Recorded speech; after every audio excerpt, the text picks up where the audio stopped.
قبرستان میں ایک قبر کے اوپر اتنے سانپ کیوں بیٹھے ہوئے تھے؟ میں اور میرا دوست قبرستان میں یہ خوفناک منظر دیکھ کر ڈر گئے۔ جمعے والے دن میں اپنے دوست کے ساتھ قبرستان میں قبروں کی زیارت کے لیے گیا۔ وہاں پر میں اپنے باپ کی قبر پر رکا، دعا مانگی۔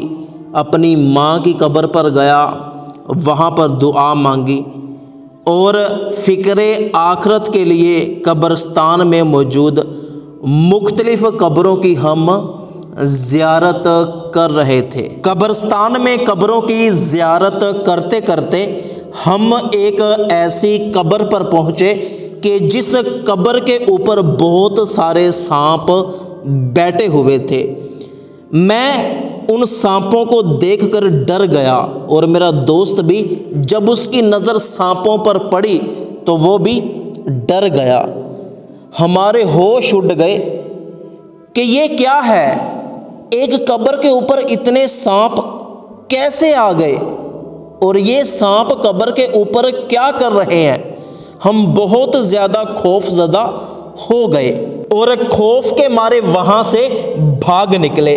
قریب ہی قبرستان میں قبر کھودنے والا ایک قبر کھود رہا تھا۔ جا کر اسے بتایا کہ بھائی دیکھو قبر کے اوپر کتنے سارے سانپ بیٹھے ہیں۔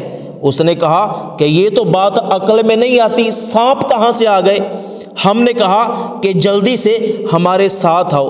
قبر کھودنے والا ہمارے ساتھ گیا تو اس وقت بھی قبر کے اوپر کافی سارے سانپ بیٹھے ہوئے تھے۔ وہ بھی یہ منظر دیکھ کر حیران ہو گیا۔ پھر ہم نے اس سے پوچھا کہ یہ کس کی قبر ہے؟ تو اس نے ہمیں بتایا کہ یہ ہمارے محلے کے ایک موٹے شخص کی قبر ہے جو بہت بڑا ظالم تھا۔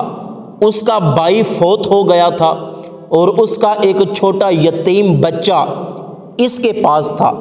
وہ چھوٹا یتیم بچہ اس کی دکان پر کام کرتا تھا۔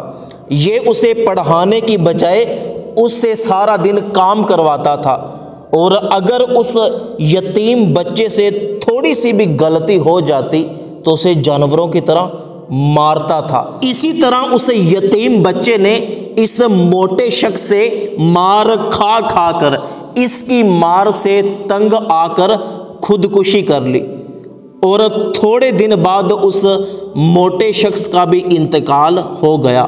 اب جو بھی قبرستان میں آتا ہے تو وہ یہی کہتا ہے کہ میں نے اس موٹے شخص کی قبر کے اوپر سانپ دیکھے ہیں۔ یہ یقیناً اس کے اس گناہ کی سزا ہے جو وہ یتیم بچے پر کیا کرتا تھا۔ اللہ پاک سے دعا ہے کہ اللہ پاک ہمیں یتیموں کے ساتھ حسن سلوک کرنے کی توفیق عطا فرمائے۔